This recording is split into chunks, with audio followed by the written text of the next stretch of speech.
Taxing.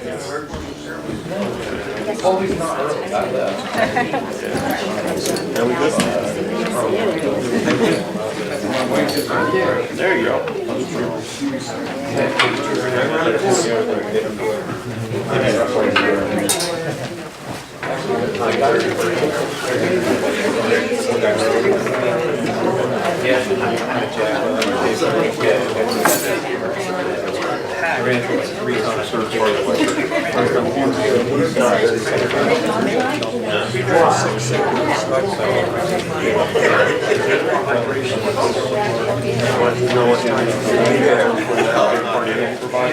It's all their 9:30, 10 o'clock.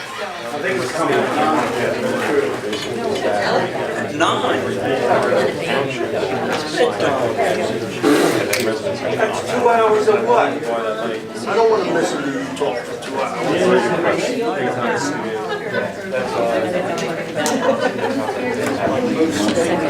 Somebody. I mean, it's not. You can't read it. Like, yeah, since those that are ahead, it's one of those things where I'll already sign our contract and save money. You go to the kitchen. Yeah. Have a while here, we work out that way. They finally got something.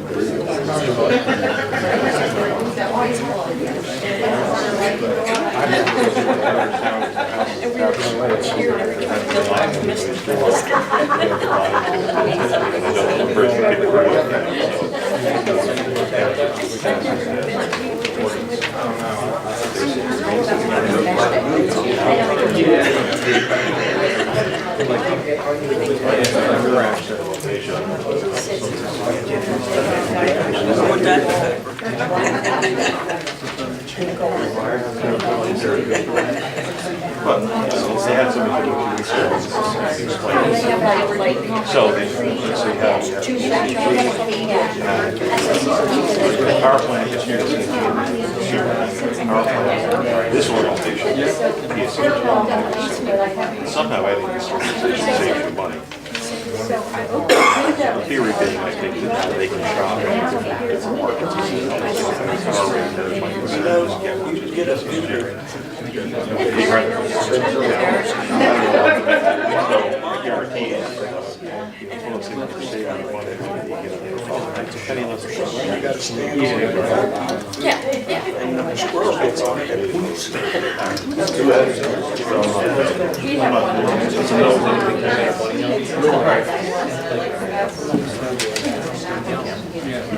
What's that?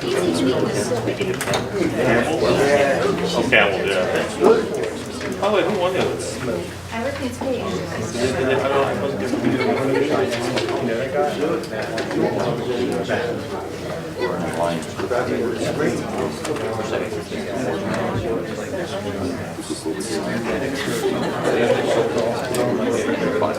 Yeah. I stayed through his quarter final. Following this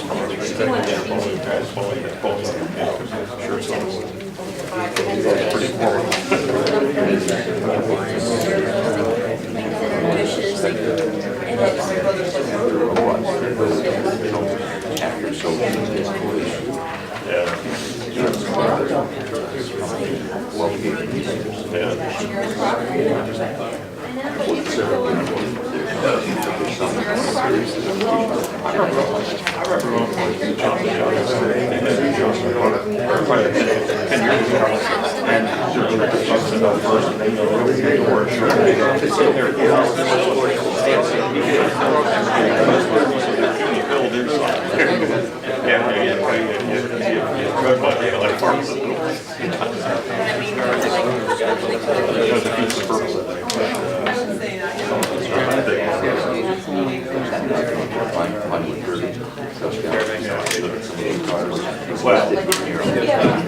I'll have to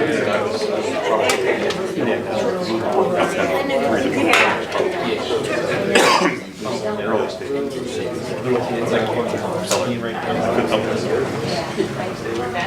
I come from a long line of cheaters. My dad practically killed my brother for 50 years.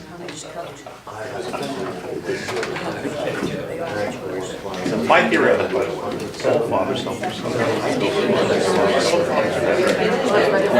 That was my theory on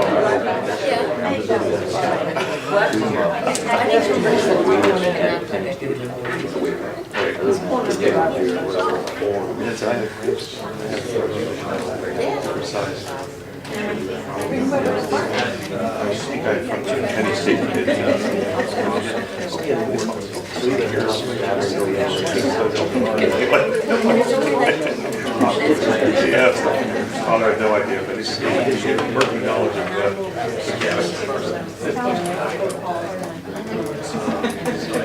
Yeah, but there was one of the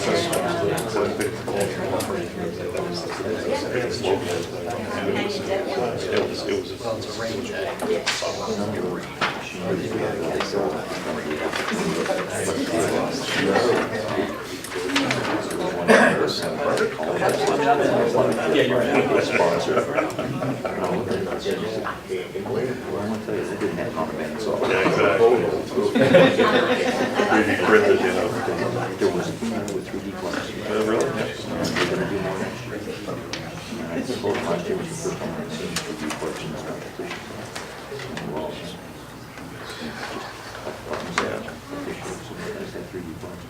I was asking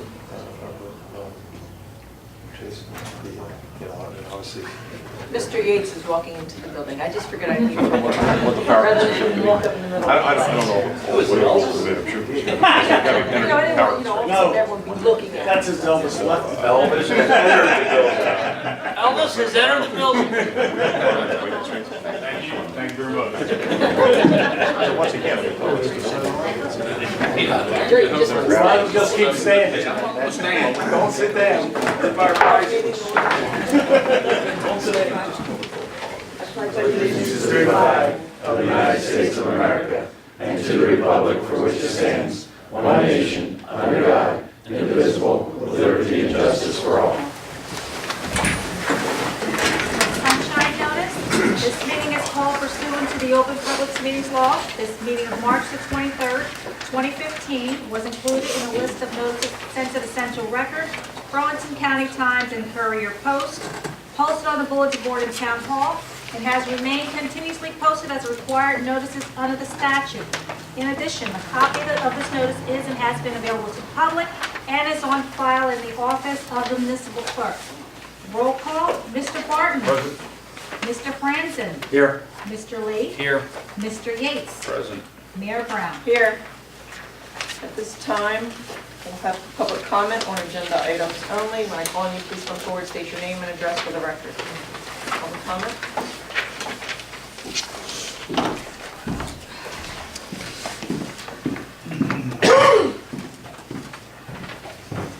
Madam Brooks, Morris Meadow Road, good evening, everybody. I have a question, a couple of bill list questions. The New Jersey Farm Products Publicity Fund, what is that? That's on page 2. And how long have we been contributing to it?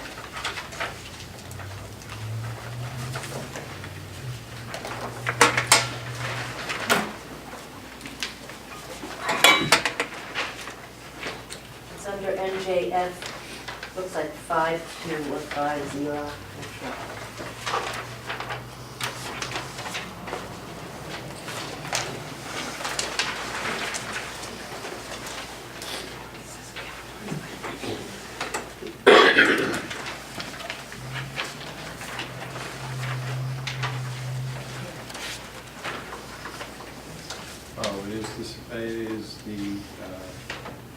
17th Annual Emergency Working Group Symposium.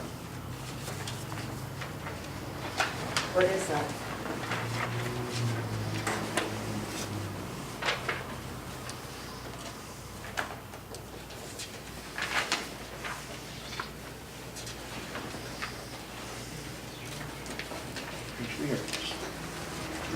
It looks like it's a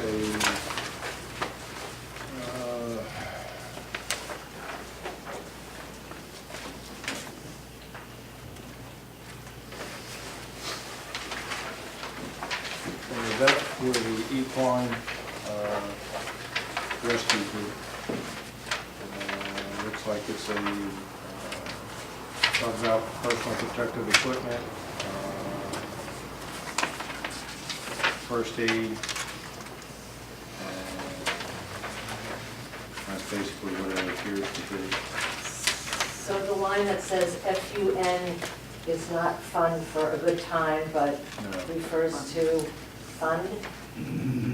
Is that what you're, is that what you think? Apparently, that's the sponsor of the event. It's the New Jersey Emergency Animal and Working Group.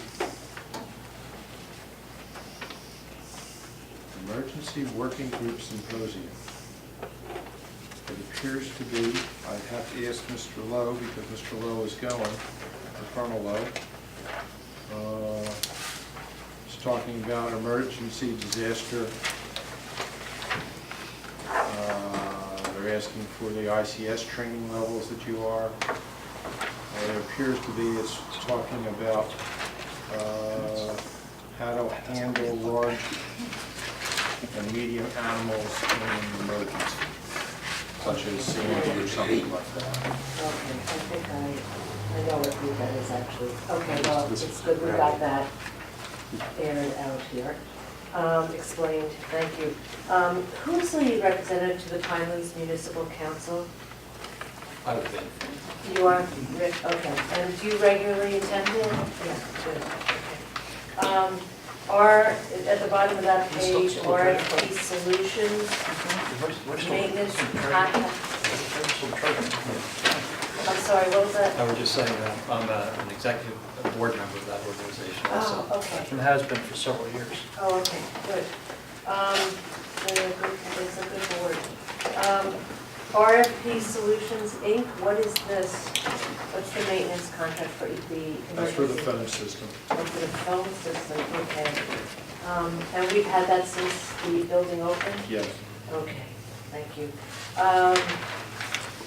And one more question.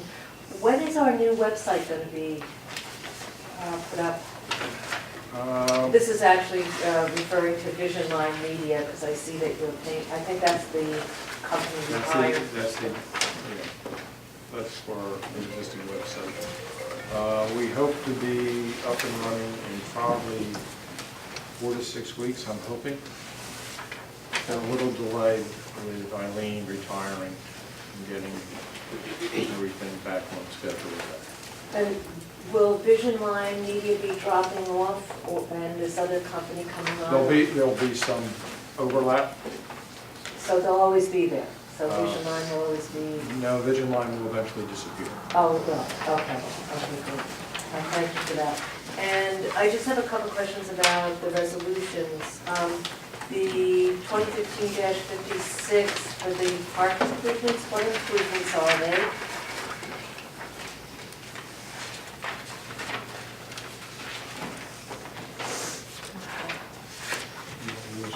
Yeah.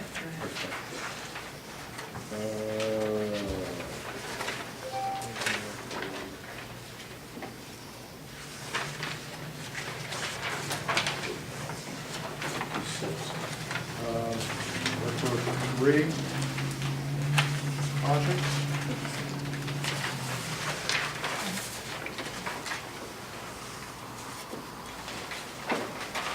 They're to deal with the Community Development Block Grant, portion of the ADA. Therefore, the 2011 recreation, finish that grant, portion of that. in the 2013 recreation grant.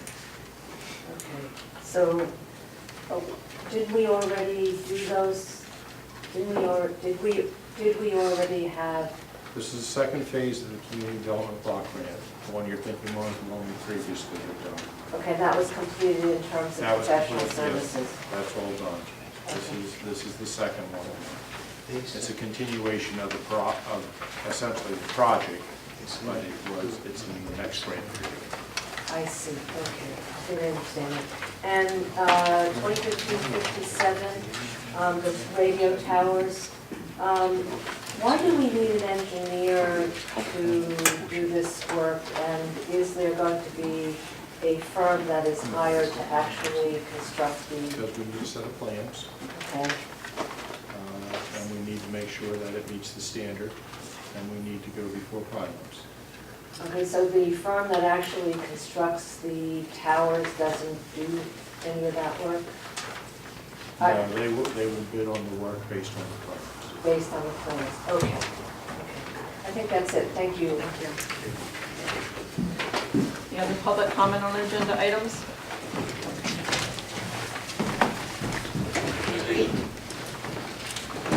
Mark Lemire, 32 Washington Way. The ordinance, we'll be able to have a discussion about that? It's Okay. public hearing tonight. Great, thank you.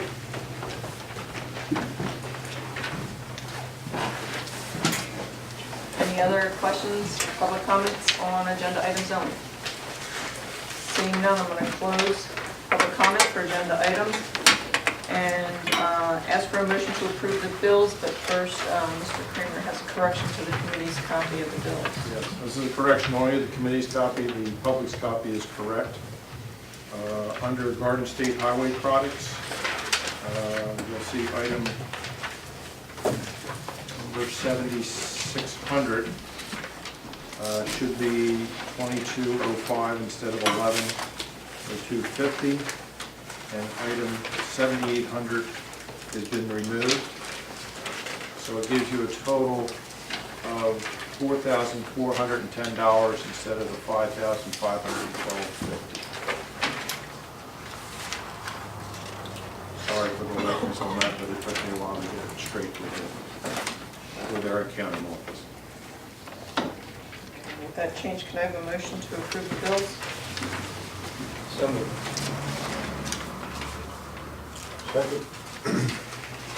Well, any questions or comments from the committee? Roll call, please. Mr. Barton? Yes. Mr. Franzen? Yes. Mr. Lee? Yes. Mr. Yates? Yes. Mayor Brown? Yes. This time we'll have a second reading, public hearing on ordinance number 2015-5, an ordinance of the Township of Tabernacle, New Jersey, by which the township becomes a member of the Burlington County Energy Aggregation Program. We have Stacia Scarduto here. I hope I said it correctly. To give us a brief overview, and then we'll go into public hearing. Hi, good evening, everybody. My name again is Stacia Scaduto. I'm from Commercial Utility Consultants. We are the appointed energy agent working with the county through the Bridge Commission for the Energy Aggregation Program. So what is energy aggregation? Basically, it's an opportunity to sort of bundle everyone's electric usage together with the participating towns in the county to get you a better rate than what you're paying through Atlantic City Electric. Basically, all that it is, to kind of keep things short, is a savings program. We bundle everybody's energy. We go out to auction with all the suppliers that are licensed to do business in the state of New Jersey. And if we achieve savings and the county accepts the rate that we're able to get, then we have a program for you that you'll be paying less than what you would normally pay with Atlantic City Electric. If we're not able to achieve any savings for you, nothing happens. So that's really sort of the gist of the program. It is an opt-out program, so everybody is in.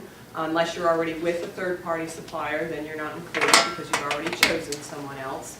But you can opt out of the program at any time. You can opt back in, and at a later time, you can come and go through the program as you please. There's never a penalty, a cancellation fee, and the pricing is fixed, meaning that it doesn't vary, so we're not going to say, hey, it's 8 cents, and then 3 months later, it's 16 cents. So it's a fixed rate for the entire term. The term will be chosen at the time of the auction, depending on which is the best rate. Maybe it's a 12-month, maybe it's a 14-month. And the county, as the lead agent for this, would be the one to determine, whichever we feel is the best rate, obviously with our guidance on that. Is that coming up for everybody? Yep. Thank you. Is there a minimum savings that's expected with this? We've heard the number 5% kicked around. Is that? That would be the minimum that we would ever recommend for the county to move forward.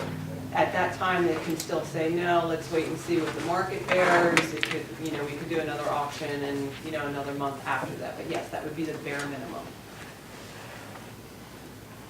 How are you selected through the other vendors that the county decided to go with? We had to go through an extensive RFP process, so we had to give, our qualifications, how long we've been in business, how have we worked with suppliers, in our past history, and give them all of that so that they understood and knew that we were qualified to, not only do we know Title 14, which is part of what oversees this whole program, but obviously in dealing with suppliers and customers and things like that.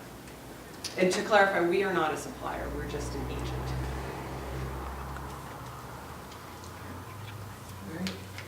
All right, we're going to open it up to public hearing. Anyone have any public comment?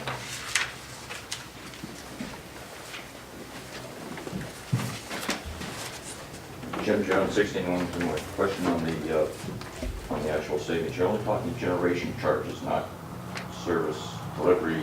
That's still going to come through ACE. Correct. Okay, the reason I'm asking that is, don't anybody think that you're going to get 5% off your electric bill? It's a portion of the electric bill. So if you get a $500 bill, you're not going to get 75 bucks off it. There's more to the cost of the providing of electricity than just generation.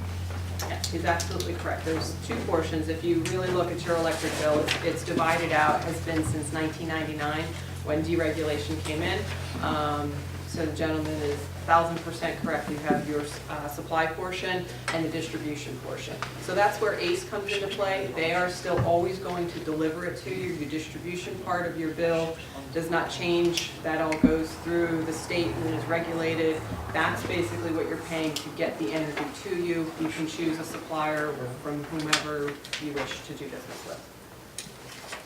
With all due respect, I think the comments are directed to the committee, not to Stacious, if I'm correct in that. And I thought if she could answer a question that she would have more expertise on than we would, she could answer the question.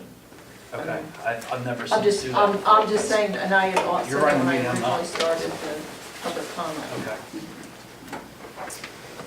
Any other public comment?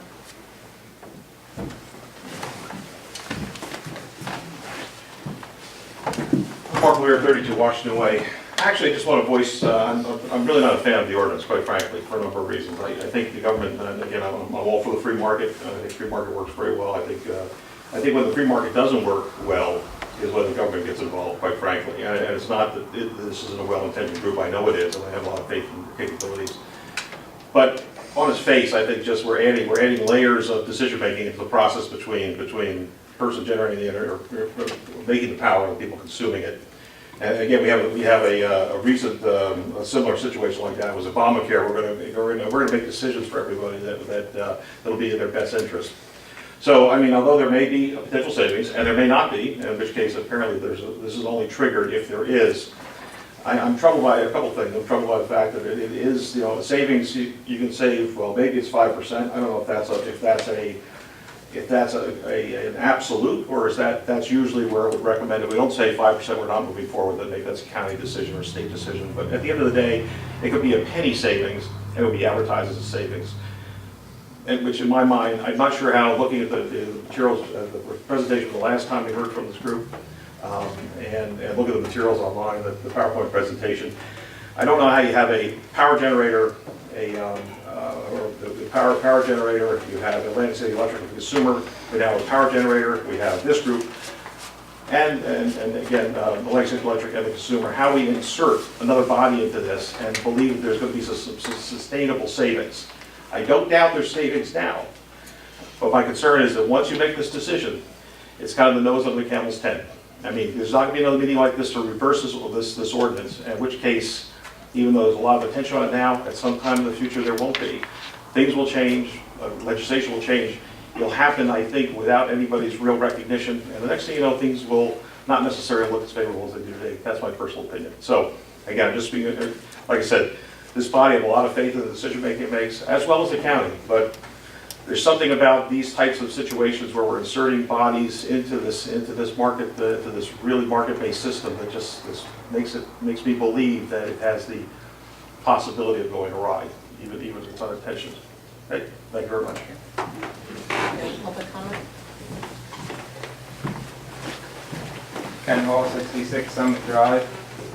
I don't know why we have an ordinance that you have to, it's automatic opt-in and you have to opt out. I don't, as you said, Mr. Leo, I think 2 meetings ago, I don't understand why we have an ordinance telling us what provider we're going to use, and you have to actually physically opt out of the program. I mean, if I'm wrong, let me know. I just don't think that we should be telling the taxpayers of Tabernacle what power company we're going to use, and oh, by the way, you have to opt out or you're going to have to. So, kind of basically what he said, but that's my point, and I agree with your point last time. Thank you.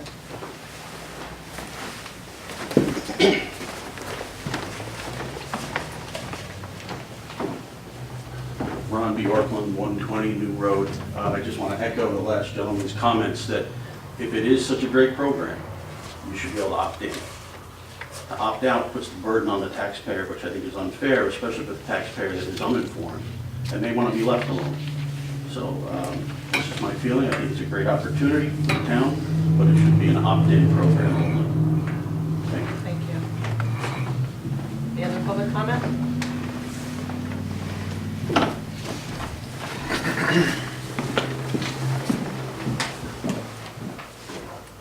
Brooks, Woods Meadow Road. Maybe, I'm sorry, I forget her name. Stacia. Might explain the opt-in, opt-out provision and the differences between the two. And also, if you should go ahead and adopt this ordinance, how will people on solar be notified? How does the program deal with that particular circumstance? So, that's Yeah, but just for the record, the committee isn't the person that is dictating the opt-in or opt-out. That is, Oh, that's understood, it's language written into of the the law, ordinance. but people need to understand what the difference is and why the program is focused on an opt-out provision rather than an opt-in. And, you know, I do have one other question for you. I'm supposed to be speaking to you. Do the suppliers that are bidding, do they have to meet the same clean energy standards that, let's say, Atlantic City Electric has to meet or PSE&G? So maybe you can respond to that as well. Any other public comment? Seeing none, I'm going to close public comment. I'm going to ask you to address the opt-in, opt-out, and the clean energy. I apologize for jumping in. The opt-in versus opt-out is part of the state statute. It's known as generally Title 14, and that is the way that the Board of Public Utilities wrote the program, along with the Rate Council, which was formerly known as the Ratepayer Advocate. Previously, and I believe it was in 2003 or 2004, they did have it as an opt-in. And it just failed because suppliers can't necessarily bid on something when they don't know how many people are going to be involved. So just like, you know, sort of that the whole premise is we have sort of an audience here and they expect, you know, a certain amount of folks that are going to opt out for whatever reason that it might be, but that's really the best way for them to kind of sharpen their pencils and get the best rate in order to achieve any kind of savings. So again, it's not, we didn't write it that way, council didn't write it that way, that's how the state put the program together. So that's really the difference between the two. And as far as the question regarding the clean energy, any licensed supplier in the state has to abide by the BPU regulations. for whatever, I believe it's a 10% clean energy. So anybody that would be bidding on it has to abide by that. Thank you. Committee have any questions? Actually, I do. Listening to everything, and the question I have is, let's say the ordinance doesn't get approved tonight.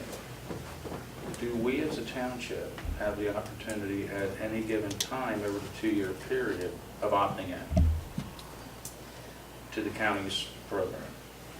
We would have to do another, so we have a group of towns that are getting ready to move towards this auction timeframe.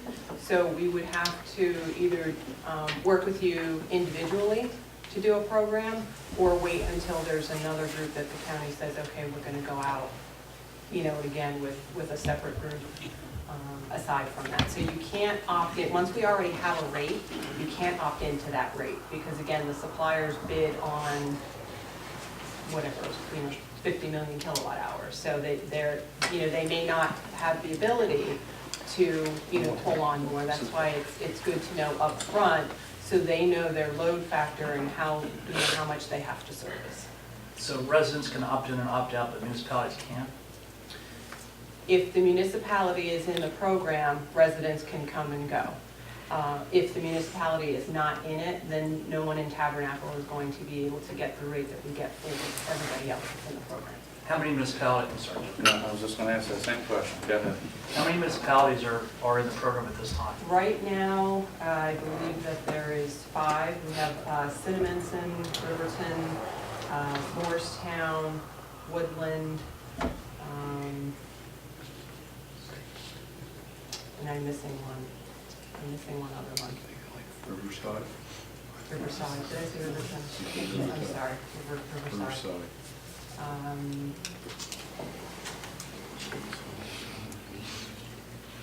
Lumberton.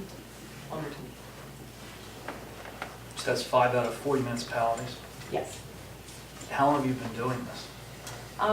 We, Working with the county? I think you've been before us at least once before. yes, we have been trying to get this program off the ground since about maybe August, which we had a sort of a set time frame to get everybody into the program. The county has been reaching out, and they did, you know, the phone-ins to get, you know, the information out to folks.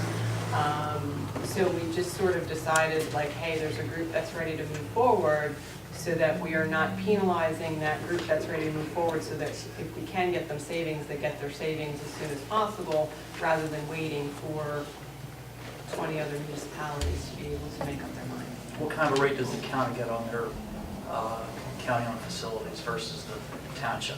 That would be a completely separate program. It's not part of this, and we're not currently working with the county on their, you know, street lights or municipal buildings or anything like that. This is just a residential program.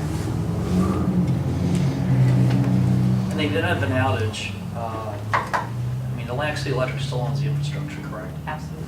What's the incentive for Atlantic City Electric to go to a municipality who's lost power, that's signed on with the program, that's not getting their electric from them versus a municipality that is? Right. So as what I was explaining earlier, part of your bill, you pay for the service to those lines. That is the distribution portion. So it does not matter to Atlantic City Electric one way or another where you get your power from, because Atlantic City Electric, and again, since 1999, is not generating the electricity. They are getting it through the statewide BPU auction, which was just about a month ago. So they're getting it from Exelon, NextEra, TransCanada, BP. That's who is supplying the electricity to Atlantic City Electric. So the reason why deregulation was put in place was to separate this, and they have not been able to have any income on the generation portion. That's part of the whole deregulation process.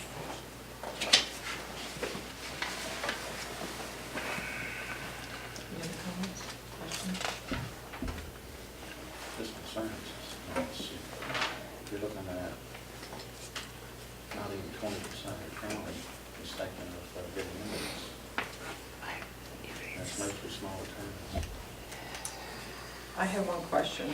When the gentleman was here a month and a half ago, this meeting was here, he had said that whatever the percentage is, it would always be, so if it was a 5% savings, it would always be 5% over whatever Atlantic City Electric's rate is as of that time.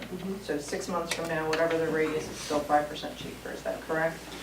Yes, that is one of the, we call them bid lots that we put in. So once the suppliers bid, and again, that's the chosen option and rate, then a supplier, no matter what, always has to be below that threshold. And maybe it's 10% or, whatever it might be. So yes, they would always have to either meet or beat that to help ensure that that percentage of savings is always achieved. And the reason that that's there is because the rates fluctuate. Again, if you pay attention to your bill, you pay a little bit more in the summertime, you pay less in the wintertime, and that's because most people are using their electric unless you have electric heat. So that's put in there to help protect yourself against, the fluctuating rates. And again, it's not just ACE, but all utilities have changes in the rates. Some of them even don't. Okay, and what protection is there for the residents that if at the end of the term, whether it be 12 months, 14 months, or 2 years, what's the protection that they don't get slammed at the end of the term of the contract? One, it's part of the contract. So there are specific either renewal or termination documents in the contract. So what we would do, again, is approaching almost the expiration, maybe 4 or 5 months prior to, how did you like the program? Would you like to participate again? We're going to get ready for another auction. We'll have another auction, and if the rate, we're able to achieve the savings, then new information goes out about what the next rate would be. And if we're not able to compete, then everyone automatically goes back to Atlantic City Electric. They are not allowed per the contract to stay with that supplier unless someone chooses to do so on their own. So you're saying it's an automatic opt-out at the end of the At the contract? end of the term, if we can't get more savings, absolutely. And no one has to do anything, it's automatic between the supplier and ACE. Hey, we're sending all of these customers back to us. Now, what's the barometer for the savings? Even our ordinance says substantial savings, that's not really a concrete number. I can't answer that because I don't know what the auction is going to produce. So we have had in the past anywhere from a 5 to, I believe the highest was about a 13% savings. So it's all based on how, the fluidity of the market. It's the energy of the commodity. So it's based on, what the auction results are at the time. What happens in terms of the administration of this? I mean, if once we pass an ordinance, the letters go out from whom? Who sends the letters out? We do. Okay, and how does it get administered? So there is a process that's in place. So we have the auction, we're going to move forward. We get the customer information from Atlantic City Electric. We don't have anything prior to an auction actually even being successful. Once we have that, we send out information. We'll start with a postcard saying we're going through with this because we've seen that more people would pay attention to that than, a big letter. We would come here, have more town hall meetings, have advertisements wherever you may advertise anything going on in the town. Try to have the outreach out there as much as possible so that residents can come and ask us questions. We have a PowerPoint, we'll put the video on the website.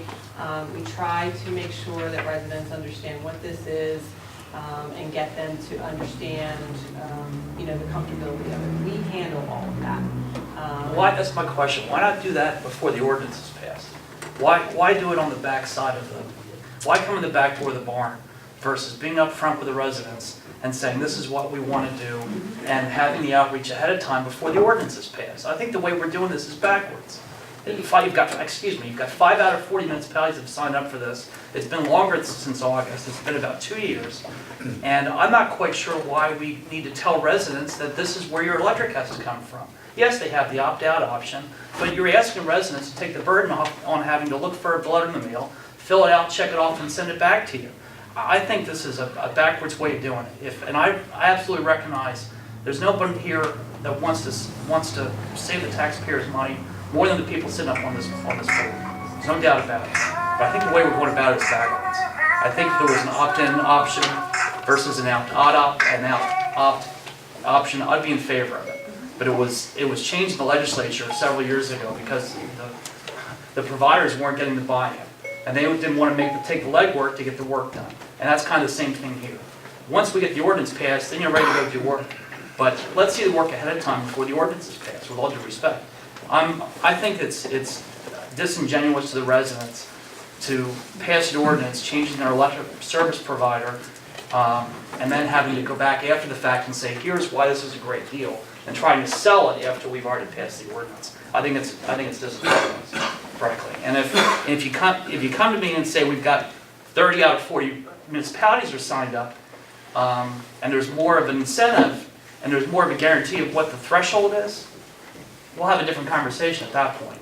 But 5 out of 40 municipalities are signed up, no real guarantee of what the number is going to be, and no real clear definition in terms of communication to the residents. I'm having a hard time with it. Can I comment? We are happy to do outreach ahead of time. The only small challenge, and it's a very small challenge, is the biggest question that comes from residents is, well, what is the rate going to be? So I can't answer that until after the auction. So that's why we sort of formulated the plan and have been, doing it that way. But if you would like town hall meetings ahead of time, ahead of passing the ordinance, we're happy to do that to make sure that and again, if you want some feedback from your residents to understand before you do that, we're happy to. Why don't we do that in the first place, is my question. Again, because our normal process of things is that this is how we're doing it. I don't believe, and I'm not sure, I don't believe we had the request prior to. But like I said, that's the big question that sort of comes out, and then we have had, well, why am I here? You can't tell me anything. Perhaps if there were more outreach ahead of time, there would be more than 5 out of 40 municipalities that have signed up for this. Any other questions or comments? Is there a motion? I'll make the motion to adopt the ordinance.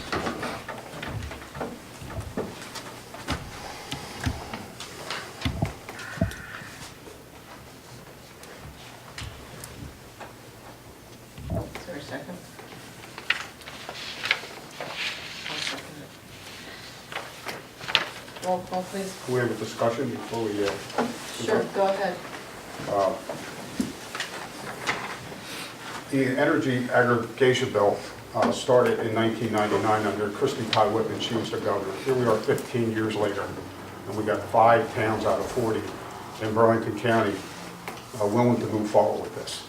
In those 15 plus years, the residents have had a choice. You have a choice now. You can pick an energy supplier if you want. You have to pay attention to the contract you sign into, and as this young lady said, if you already have a contract, if we were to adopt this ordinance, you would not be included in that contract. So you do have that opportunity. What you have to be careful about is when you come out of that contract, that you have another contract in place where you have already, prior to that contract ending, have already noticed that contract provider that you want to go back to the previous provider, which is the local utility. You heard her talk about the state auction. So they have a state auction, and the utility company, in our case, Atlantic State Electric, which has over 250,000 customers, has gone out into the free market and got a rate. And they got a rate that we all pay. And now these third-party suppliers, if they have the ability to come in and get better rates, then it tells me there's something wrong with the state auction. That if I have 250,000 customers, where for PSE&G, which has millions of customers, and a third-party supplier can get a better rate than that, there's something wrong with the state auction.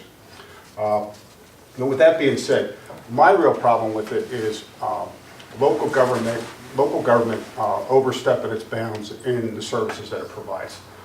When I was elected to this committee, my thought was I was here to make sure the trash got picked up, the roads were maintained, that the parks and all the public facilities that this town owns are taken care of. with our taxpayers at the lowest cost possible. Now we're going out and saying, we're going to make a decision for you, the residents, and we heard 4 people against this tonight, maybe 1 not against it, maybe neutral, just information, but nobody said they were for it. And we're going to decide where you're going to get your power.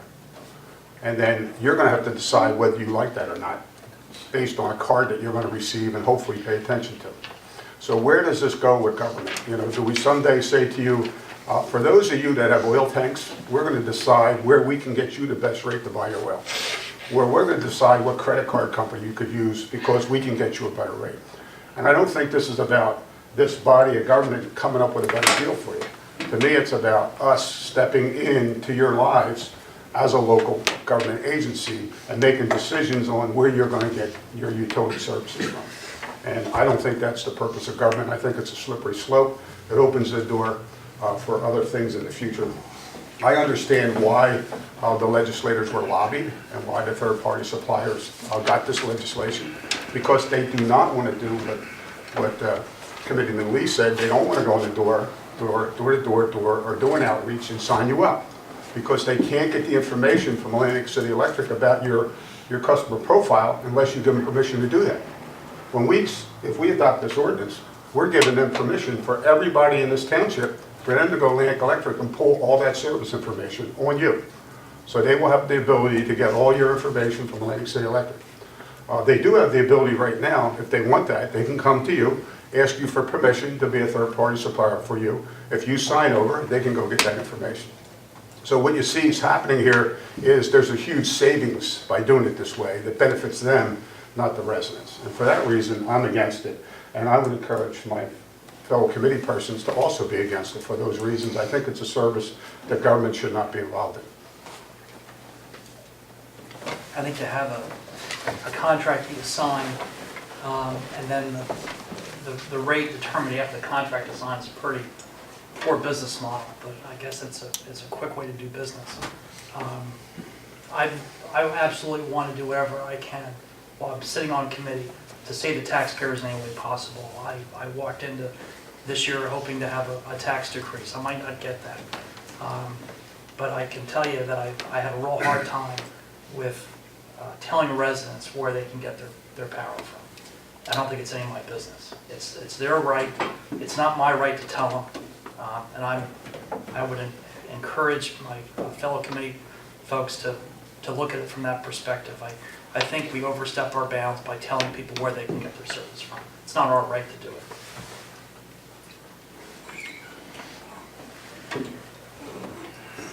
I was going to save my comments still before I voted, but I may as well make them now. I am going to vote for this ordinance, and I'm going to vote for it because as a senior citizen, as somebody who's on a fixed income every year, I'm somebody who could use that extra $15 a month or $10 a month, especially in light of the fact I heard that our school board is raising our taxes $158 this year. When you're a senior, when you're on a fixed income, every little penny helps and counts. I'm a little bit troubled by the opt-in, opt-out thing. I would agree with my fellow committee members on that. But I think in the overall scheme of things that the benefit, financial benefit that comes to me and other seniors like myself is outweighs that. So I am in favor of this, and I will support the ordinance. If there were more of a defined number, I'd probably be more inclined to believe that. But based on history, you're looking at a savings of $1 to $2 a month, maybe. It's not 10 to 15. It's more like $1 or $2, if that, and that's no guarantee. Joe, do you have anything? No, like I said, I've got mixed feelings on this. Extremely mixed feelings. I mean, I understand where my fellow committeemen are coming from. I understand we do have senior citizens in the community who are on a fixed income, and if we can give them a savings, and everybody on this board would love to give a tax decrease in any way, shape, or form to the residents. But again, listening to everything, I'm truly divided as to whether or not this really is something good, because again, if it's only 5 towns, and I do believe we're one of the 5 towns, You would be the sixth. We'd We be would be the the sixth. big number 6. But 5 out of 40 34 to go. doesn't really give me a great warm fuzzy feeling, especially the towns that she was talking about. They're all smaller communities within Burlington County. So we're not talking a huge populace. How many of those towns that you know of, and you may not know, have voted against it, or have not even brought it forward? How many are in this situation that we're in, that we're just actually looking at it, voting on it now? That, I recall, Mount Holly did vote against it. Wait, Mount Laurel, I apologize. Mount Laurel. Mount Holly we did present to. I don't believe we heard anything further from them as of today.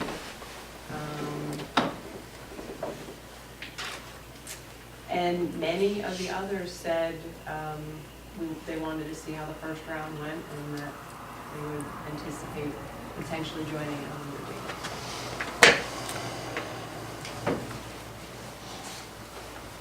Any other comments? I recognize that it is a very divisive issue, and I think probably the discussion we're having up here at the table will be reflected throughout the community. I think probably if we were to take a straw poll of everyone, that the feelings would be similar. And I think, when we sit up here, I think each of us, and I know this, each of us does what we think is the right thing to do. You guys think what the right thing to do is, and you give some very eloquent arguments around that. I too know what I think is the right thing to do, and that's why I'm voting the way I am. And I only say that to kind of give some recognition to the fact that this is just the way it goes, and it's not that, somebody's a good guy and some guy's a bad guy around this. We just see things a little differently, and we're acting in a way that we truly believe is in the best interest of the citizens and where we're going. So however this turns out, we'll move forward and go on. And I appreciate the conversation that we've had around this tonight. Roll call? Mr. Barton? No. Mr. Franson? Yes. Mr. Lee? No. Mr. Yates?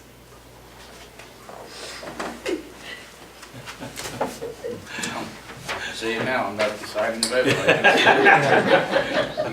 guys do this every time. You can always abstain. I could, couldn't I? You could abstain, or you go back down in the truck. All of us under the building.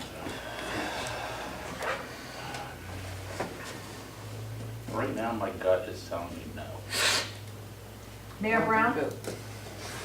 Yes, and I'm going to say why I'm voting yes, because I didn't participate in the conversation.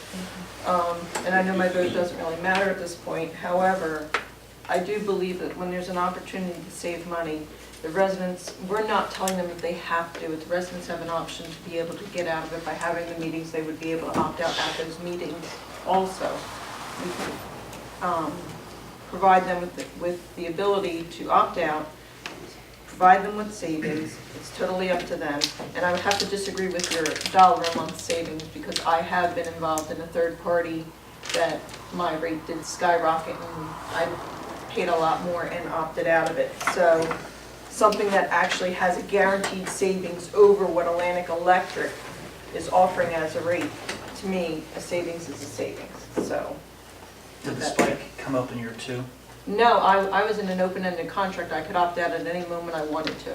So it just, I was in the same way. and the worst part of it is, I'd be in it 3 months, the rate would go up, I'd call them and say, take me out of it. They're like, well, we'll give you money back. And they would send me a check for $75.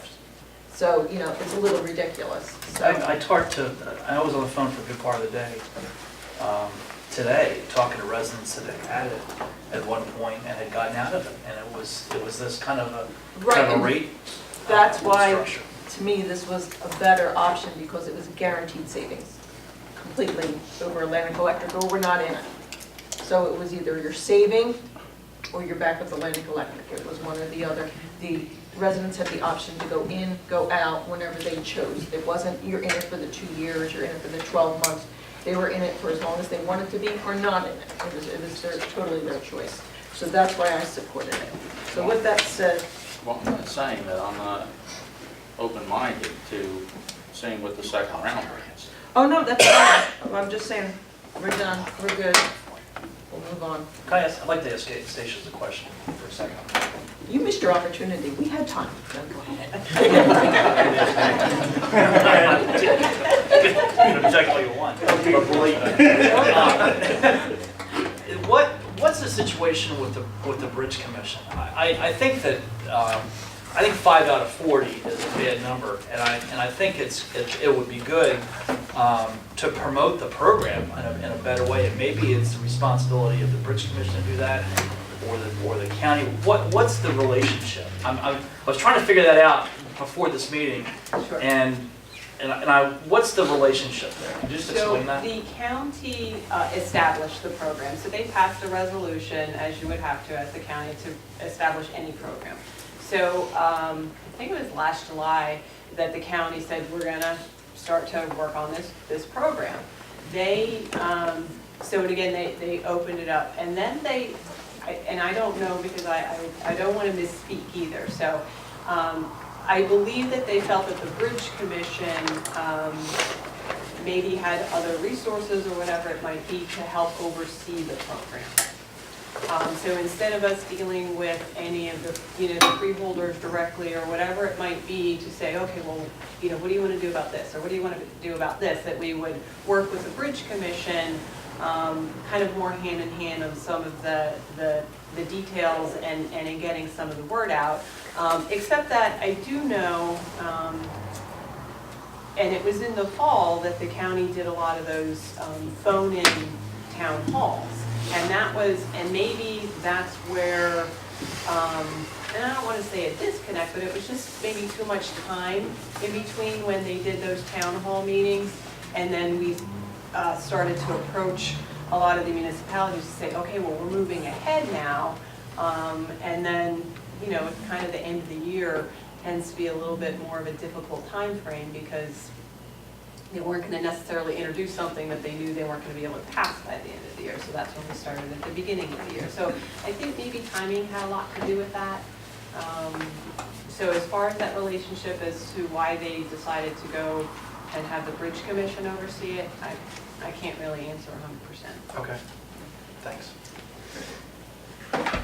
Resolution 2015, please feel free to exit if you'd like to. You don't have to. Thank you very much. So thank you for coming. We appreciate you coming out. Resolution 2015-54, approving person-to-person transfer liquor license for WWJR LLC, One More Bar and Grill. I'll make that motion. Yes, I'll make that motion. Second. Any questions or comments? Doug just explained to us exactly what's going on. I'm going to ask the Sean. Yes, actually, this is an application that started last year sometime. Actually, we can probably answer that in a little bit better. It's a change in ownership, a change of who owns the license. It's my understanding that the new entity is comprised of the same ownership as the old entity. It's a change of form, and I don't believe that there's any new persons added.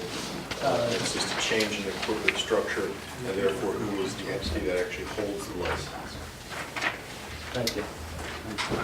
Any other questions or comments? Roll call. Mr. Barton? Yes. Mr. Franson? Yes. Mr. Lee? Yes. Mr. Yates? Yes. Mayor Brown? Yes. Thank you. Resolution 2015-55, approving street opening permit for 124 New Road. So moved. Second. Any questions or comments? Roll call. Mr. Barton? Yes. Mr. Franson? Yes. Mr. Lee? Yes. Mr. Yates? Yes. Mayor Brown? Yes. Resolution 2015-56, authorizing site plan engineer to prepare professional services for 2015 park improvement projects. Could I have a motion, please? I'll make it. Second. Any questions or comments? Yeah, Mayor, I have a question. Why are we going out to where we have a competitive bid with our local municipal engineer? Why is he not doing this, and we're going out for a no bid contract for this? Dan Guzzi Engineering is our site plan engineer, and these all have to do with site plans. So, Mr. Barton, in the beginning of the year, there is that competitive open process. That process resulted in your site plan engineering being named, and so the rates are fixed based on that contract. And so what he's done now is, when asked to do a particular project, he's asked to quote a fee as to what he thinks that will be as far as a not to exceed based on his rates. And so this is just based on his quotation, a resolution to go ahead and direct him to do that work under the pre-existing contract. Okay, good, thank you. Any other questions or comments? Roll call. Thank you, Mr. Barton. Yes. Mr. Franzen? Yes. Mr. Lee? Yes. Mr. Yates? Yes. Mayor Brown? Yes. Resolution 2015-57, authorizing site plan engineer to prepare professional services for construction of 2 radio towers at the Emergency Services Building. Can I have a motion, please? I'll make it. Second. Any questions or comments? Yes, I have a question, Mayor. And Mr. Lang, thanks for clarifying. I do remember that he was selected as a site plan engineer. But on this particular one, he is also the Land Development Board engineer. And if I read this, he's going to represent the application in front of the board that he sits on as the engineer? This is a township project on township property, and so any appearance before the land use board is a courtesy. Okay. Thank you. Any other questions or comments? I will say, these 2 towers have been an ongoing conversation and issue ever since we built the building. They've been looking and looking and looking for the proper towers, so I'm all for it. Any other questions or comments? Roll call. Mr. Barton? Yes. Mr. Franzen? Yes. Mr. Lee? Yes. Mr. Yates? Yes. Mayor Brown? Yes.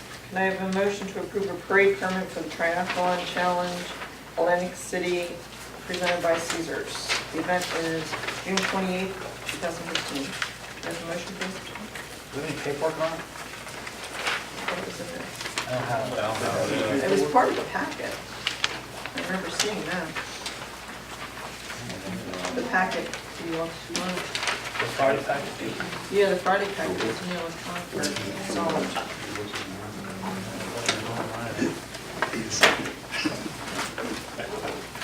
It's on this one. Here's the original. Take a look at that. It's in the electronic.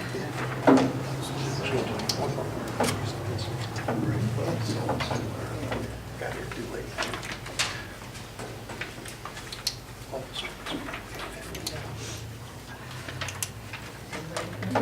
Yeah, Joe. No, it isn't. I am now. Do you have anything to add about it, Coach? They're coming in Fort Neck Road, coming up Carranza, and then going out Chatsworth Road to 563. That's the portion, if I remember correctly, the bicycle portion of it.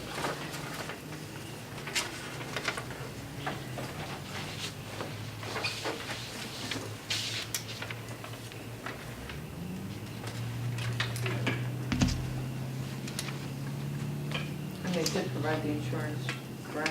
Yes. And this is the event that they've asked Colonel Lowe and the CERT team to provide them some assistance while in town. So they will probably be monitoring the intersections.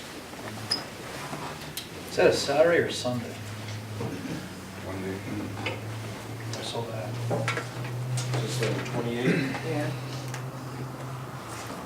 May take me a while. Might be here.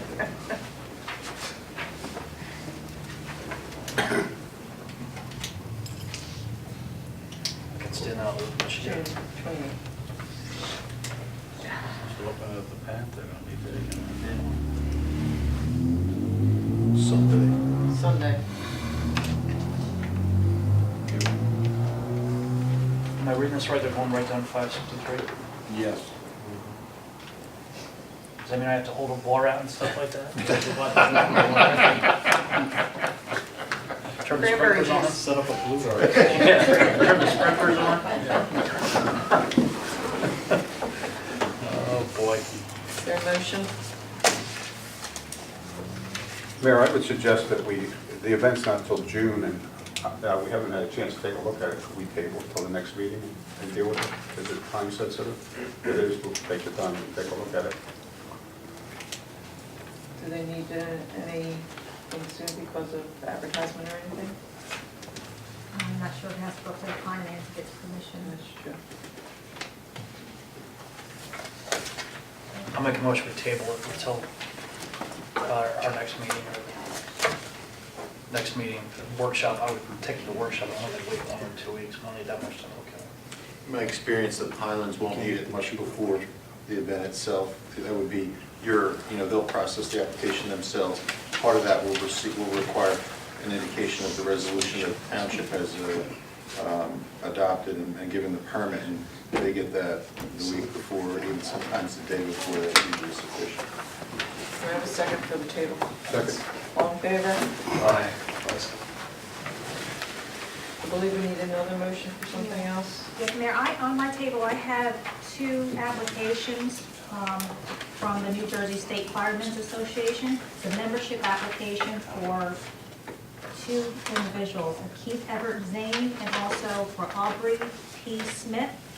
That's been certified by their practicing physician, and they are looking to have municipal governing body approval for these 2. So I would need a motion that they're certifying that the applicant was admitted in the active membership in the department and has been approved by the governing body. So these 2 applications were provided to me today.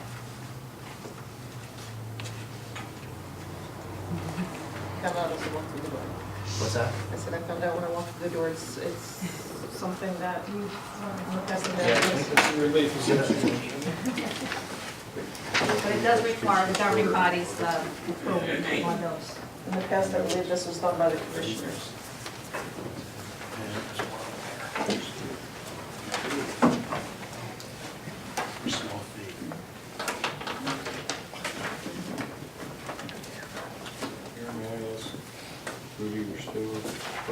Certainly, since we have 2 experts sitting right here. It's a benefit for the firefighters. It has nothing to do with any, It's the Relief Association? it's a relief association, it's a death benefit if something happens on the scene, it's a death benefit when you die of old age. And Why do you say? what are you laughing at? What are you looking at him for? The way you You said looked at Stu and it's like, What are you laughing at? I laughed because you looked at him and started laughing, started But talking this in the past was signed off on by.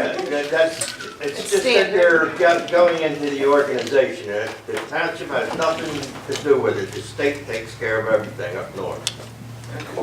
The Relief Association from up north, Kenilworth. Thank you. I'll make the motion to approve. Is there a second? I'll second. Give the other guy. Seconded. Okay, Yates, thank you. And roll call, Mr. Barton? Yes. Mr. Franson? Yes. Mr. Lee? Yes. Mr. Yates? Yes. Mayor Brown? Yes. Thank you. You didn't even let me ask for a discussion. All right, at this time, I'll open the floor for public comment. When I call on you, please come forward, state your name and address for the record. You can ask questions, but those questions, the answers to those questions will be addressed in reports if possible. Last time we had a couple of questions that could not be answered because they were still ongoing litigation. So if you have public comment, please raise your hand and I'll recognize you.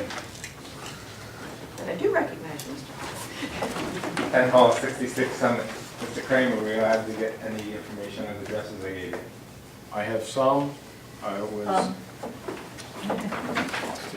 He has. I asked him some questions. If you have the questions that you just want to read them into the record, that's fine. Okay. If, you know, because you gave us the benefit of giving him the questions ahead of time, therefore Mr. Kramer could provide the answers tonight. Yeah, there are probably meetings around the questions. So if you'd like him to just, when he does his report, he'll reference the fact that the questions that you have presented to him already. Sweet. Okay? I have one question. The answers to these property maintenance issues seem to be repetitive. Is there a next step in actually getting some things done with, you know, I mean, they go to court and they get a warrant for a guy who rides a bicycle, a guy who doesn't leave his house, and,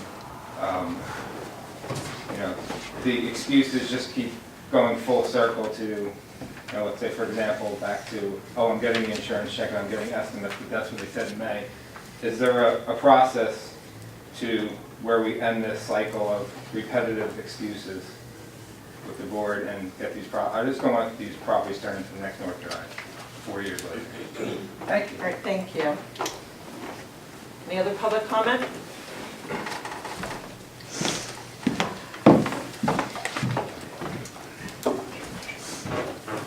Madam Brooks, Moore's Middle Road.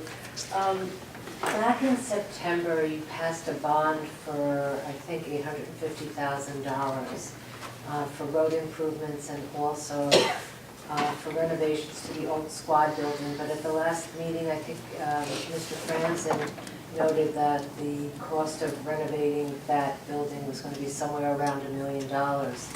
And so I'm wondering, one, has the bond sale taken place yet on this $850,000 proposal? And two, what will happen with the allocation? I think it was 400, I guess 450 for roads and 400 for the old, the squad building renovation. What will happen with those monies? Is there any other questions? Yeah, I just have a formatting question about the agenda. It used to be that the way Ms. Barber set it up was that there was always a space after everybody's name so that the information could be easily noted. And I know that there was a time when the Central Record criticized the fire district for having those spaces. But frankly, it makes the agenda much more easily, and the information more readable. And I know you do it for under roll call, so we can just go along and check it off. But everything, all the other resolutions and ordinances and motions and that formatting has disappeared. So I would like to know, one, why that is, and two, if it can be returned, because it's so easy to put in with word processing. So I think that's it. Thank you. Thank you.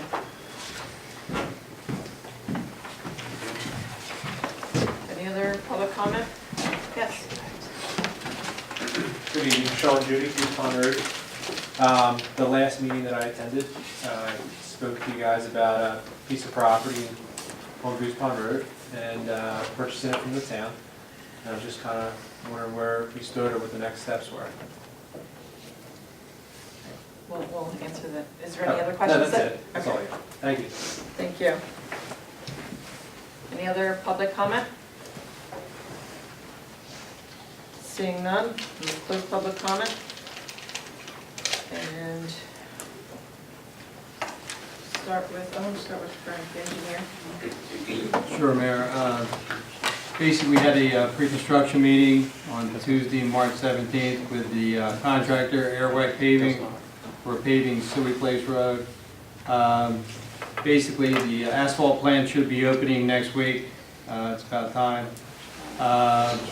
And basically, Airway Paving has to coordinate with Southampton Township and Woodland Township, also with the school district, the fire district, and EMS. We told them before they start any work that has to be done.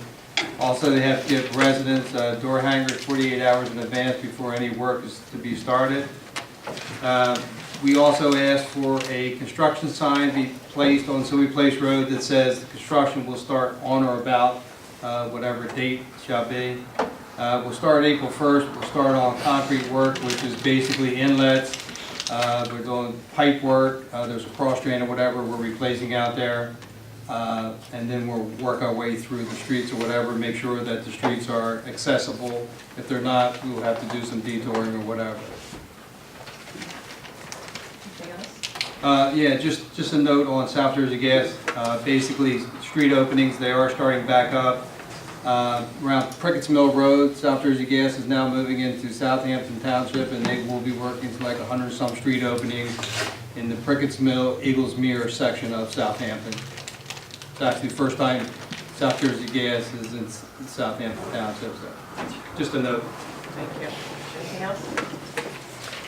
Anybody have any questions? Frank, can I ask you a question about South Jersey Gas? I know they have to call 1-800-DIG, and they come through and they put the flags up on everybody's property. How come they never take them down? Do you know how many times I've had flags put on my property? It's a gift. And I see that people get the gas put in, and I go, I guess I gotta take the flags down again. Yeah, it is an ongoing issue. We will make sure that South Jersey Gas is aware of it. You think they want to save their flags and use them over? Yeah, exactly. Any other comments, questions? Doug? Okay, first thing I want to start with is that Frank and I have met out on some way to look at a water issue, and that we will be meeting probably later this week or next week to go over the other issues I talked about in my capital budget presentation. The Whirl Road area, Gate Road, Zimmerman Road, and a portion of Hawkins by the firehouse. We'll be looking at those properties and trying to get some cost estimates together for that. Let me start. I had a question last time that I didn't answer for Stuart. Fran, do you want me to answer that now or wait till Stuart's here?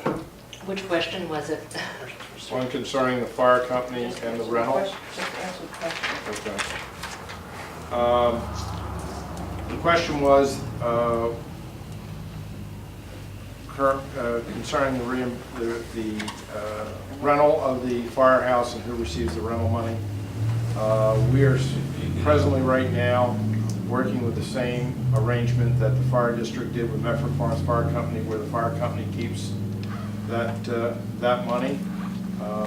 We will look into, as this on goes, they are making sure that insurances are in place. We put them in touch with the JIF for a daily insurance availability through one of the programs that the JIF has to make available for a one-day insurance coverage. And we will look at this as we go forward and if there needs to be any adjustment to this policy.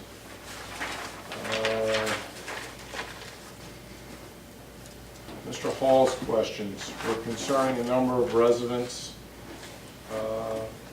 in the Summit Drive area. 22 Lee Drive.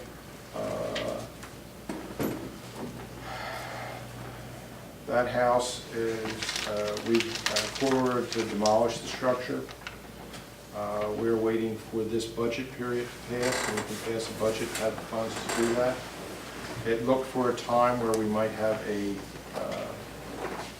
buyer for the property who was willing to demolish the house as part of that condition. They removed the oil tank and have chosen not to move forward with that at this point in time, but the tank, the UST has been removed. 68 Summit Drive. believe you're aware of the court appearance that has to be April the 7th. I don't have any more information than that. Unfortunately, Mr. Perry is out until tomorrow. I will ask him, and if there's any additional information, I'll call you back. 30 Lee Drive, we've been to court twice. Had been a non-appearance, there is a warrant out, and we're moving on to additional investigation on that, along with some pictures, and plan is to go back to court under the junkyard ordinance instead of the, so that's the game plan as of right now. But as you're well aware, court takes a while.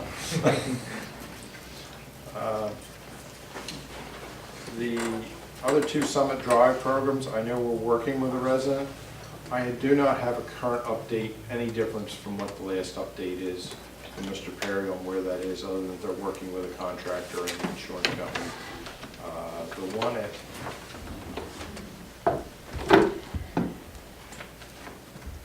so 72, B72 is the one that had the tree. Yeah. I know the insurance settlement, I think, is complete on that, is my, I don't know if I gave you that information before. And that's supposed to be proceeding with the contractor, although I'm going to guess, given the weather, nothing has happened at this point. We gave that these months ago. Okay. Like I said, these last two, I don't have any update from Mr. Perry on that, so that's where I'm at with those. Thank you. You're welcome. Can you answer, we have not gone out. Have we gone out for the 150, the bond? We have not. We have not gone out for the bond. It's anticipated that the $450,000 will be used towards Suey Place Road with some money from the previous road program. And we have used some of the money towards the building to get to the point we are now with the architect putting figures together. The space subcommittee has met on this, and we'll probably meet again to determine the direction, since they were given this information the last time. Sean, I need to talk to the assessor concerning the PDCs. I have talked to the Pylons, whether we would be willing to separate them or not separate them. And once that has been established, Mr. Lang and I have talked about how best to put the property up for sale. So that's where we're at on that. Any other lots that's interested in have to be offered to contiguous? All lots have to be offered to contiguous property owners. So we're not quite there yet. So at some point in time, we will have to make it available to all the contiguous property owners. And, That's after a determination from the committee that they're not to be, would not be put to a public purpose of any kind. What kind of a time frame are we looking at?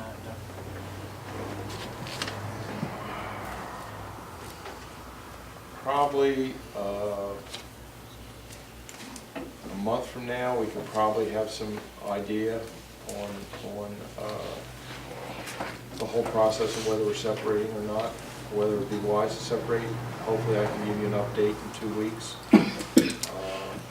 But probably not a decision at that point in time, so I'm going to say in a month we can probably move forward on that. Okay. But in 2 weeks I should be able to give you an update on where we are. Okay. Thank you. You're welcome. I just want to thank the Public Works Department in my absence for the job they did on Friday and Saturday. They kept me apprised of where things were, and I'd like to thank Kevin Worrell, supervisor, and all the men, both my full-time and part-time, for doing a good job in my absence. Got some heavy snow. It was only supposed to be less than an inch, according to my weather report. Yeah, he's only allowed to go on vacation between August and September. When did it snow, Thursday? Friday. Like 5 inches. When he was off. Power went out. All right. So, It's not fine. All right, guys. You have third party electric. Sorry, Larry. Do you have anything else?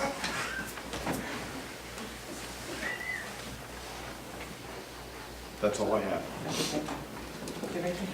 just indicate that May 1st looms large for Bud Court. I reminded Mr. McAndrew, that was the deadline that was agreed to.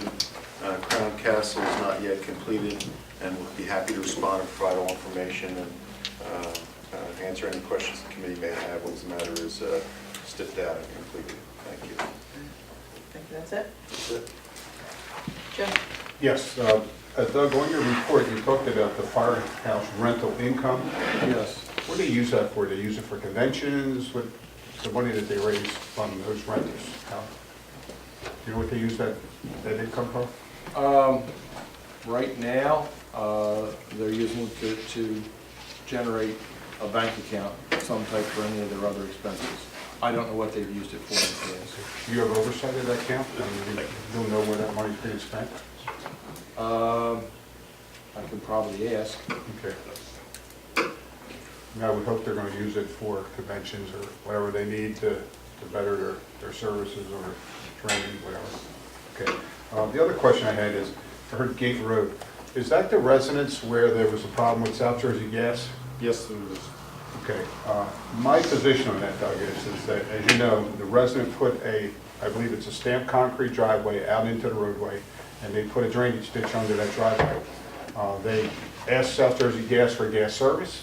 South Jersey Gas gave them a form, asked them to put on that form where all their underground facilities were, and they neglected to put that pipe on that facility. As a result, South Jersey Gas bored through that pipe. The homeowner went after South Jersey Gas. South Jersey Gas replied and said, you know, sorry, your claim's denied. We did ask you to tell us where your underground facilities were, and we could have went in a different direction, but you didn't. I don't see how that should be part of the taxpayers of Tabernacle to solve that water problem that's at the end of that driveway. I think that's on that particular resident. But I'm only one of 5 people here. The rest of my report has to do with, well, first, Committeeman Franzen, Yates, and Administrator Kramer and I did attend a JIF insurance training session. But I received a communication from Chief Smith. Evidently on March 18th, 431 was dispatched through the Burlington County Technical Rescue Response Team to Edgewater Park, New Jersey, to assist in removing a 798-pound man from a second floor window. And they actually took the window out, built a ramp to the window to get him from the bed to he had a respiratory problem. And it sounds like they put him on a ladder truck, got him down, and it took about 3 hours. So I just want to commend 431 for the response and assisting in that. That had to be a monumental task. That's all I have, Mary. Yesterday I attended a 75th anniversary party for Russo's fruit vegetable farm. They are celebrating their 75th anniversary this year. They open on Thursday. Stop there and say hi, congratulations. They're certainly a pillar of our community, in my opinion. And it's quite an accomplishment to have a family as good as that in our community, and we're very fortunate to have them as a fabric of our society. I spent the last week in St. Croix with the Rutgers International Leadership class. It's a class for juniors and seniors that focus on leadership, and I went as a lecturer and kind of an advisor, and I spoke about politics, and I lectured about politics and the state of politics in New Jersey. And I just wanted to comment. I thought that the conversation we had regarding the ordinance was really good. We had different opinions, obviously, but I think it's good to have that dialogue, and I just want to kind of follow up with Rick's comment. You know, we have different opinions sitting here, but at the end of the day, the five of us we want to make the best decisions on behalf of the taxpayers. And we work together as a unit, and we may have a different vote on different opinions or different issues, but I was glad we had that debate tonight, and win or lose, we move forward. And I just wanted to say thanks for the debate this evening. That's all I have, Mayor. Actually, Mr. Barton touched base on what I was going to report, but that's okay because it was a very informative meeting that we attended for the JEF. But I do have a question for Doug and the rest of the committee. I do believe that the $850,000 bond that we were talking about was $450 for roads, but the 400 wasn't just for the old squad building. No, it's mobile. It was multiple buildings that the subcommittee was going to investigate. Yes. That's it. Thank you. Got three quick things I want to go over. I did pop my head into the robot competition over in Seneca over the weekend, and I was just blown away by the number of people down there and the participation that was going on. I remember, Joe, last year you made comments about it and said similar things, and I really didn't realize the extent of it. And to Jim Jones and all the others who were involved in that, thanks. You do a really nice job in bringing all those people together. I wanted to say, with respect to the purchase of, or the sale of property to Mr. Judy, at the moment, I'm not really feeling real good about that. I want you to know, I really need to know what the public benefit is by doing that. I had asked last time that we understand how much tax revenue we might assume by putting this on the tax rolls instead of the public rolls. And I know Doug is working on that, and we'll see it soon. But I don't know. I'm always reluctant to depart with some land unless there's a good reason to do with it. So I wanted to say that to you direct why we're here. And the last thing, on the Space Committee, yep, we continue to meet. We're beginning to talk about having some kind of a public forum to discuss what we've come to see around the use of this building, around the use of the old squad building, around the location of public works. There are a lot of issues circling around this, and I think the way we're going to approach it is at a workshop meeting. We're going to present again, like we did before, what the committee was thinking about, and we're going to ask you for your input and what you think about what could be done too at these buildings and what directions we should go in. So that's kind of a response for it. And I think you asked a question about space, and that's kind of where we are right now. There will be an opportunity where we'll give you some more information again and go through it, and then ask you what you think about it too. So, and that's what I got. Okay, and the only thing I have is Rick, Doug, and myself attended the squad's dinner. It was a nice event. It's amazing when you hear how many hours they all volunteer. It's just, and I'm sure the same goes with the fire company. These volunteers just put so much time into our community, which builds it to make it better. So I thank all the volunteers in this town. It's nice to have as many as we do. So with that, I'll entertain a motion to adjourn. Second? All in favor? Aye. How's the house doing? Doing great. Yeah. Did you road?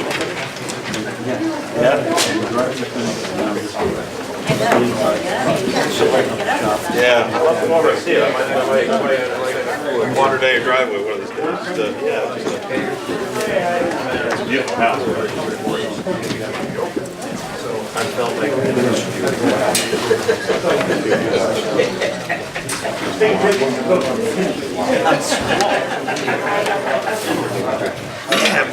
had to show watching me the thing. It was like unbelievable to say. Yeah, that's funny. Yeah, that's pretty neat.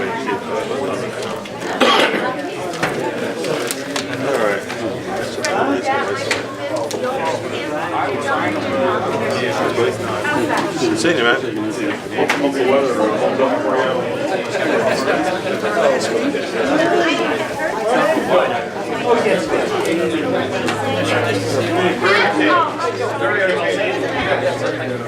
Once again, fair, good job.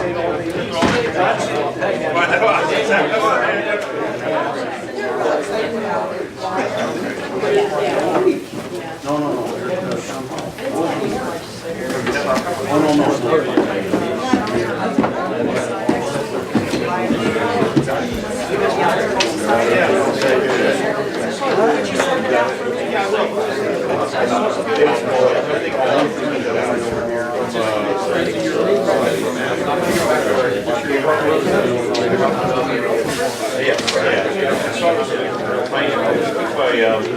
There's a call in my wife's family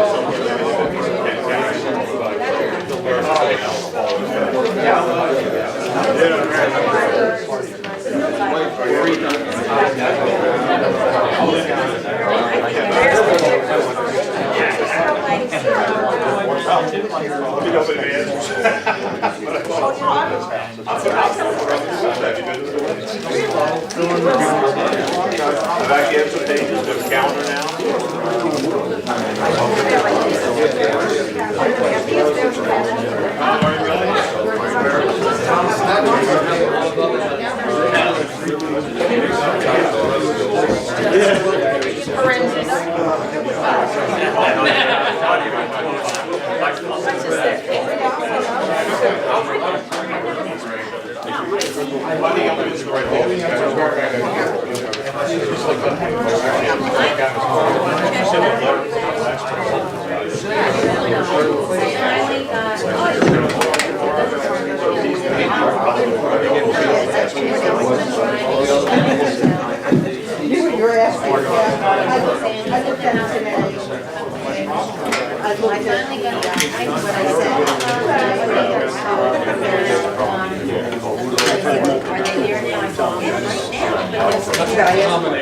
Yeah, but if it comes done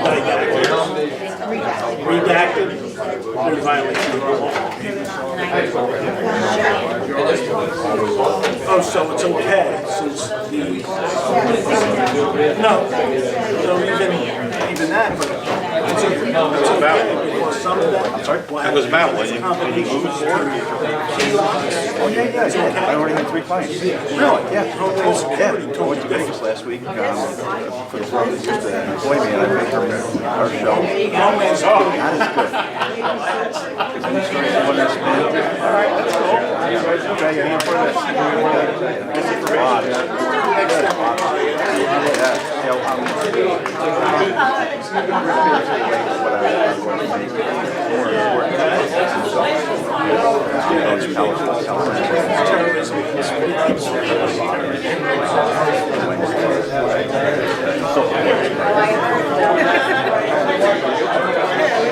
We got 3 clients, he's got 3 that want to. Strange things. Some guy wants to build his business for 6 million. His wife on how to she built the business. You don't think she can handle managing? But not exactly focused on the Sweet spot, not the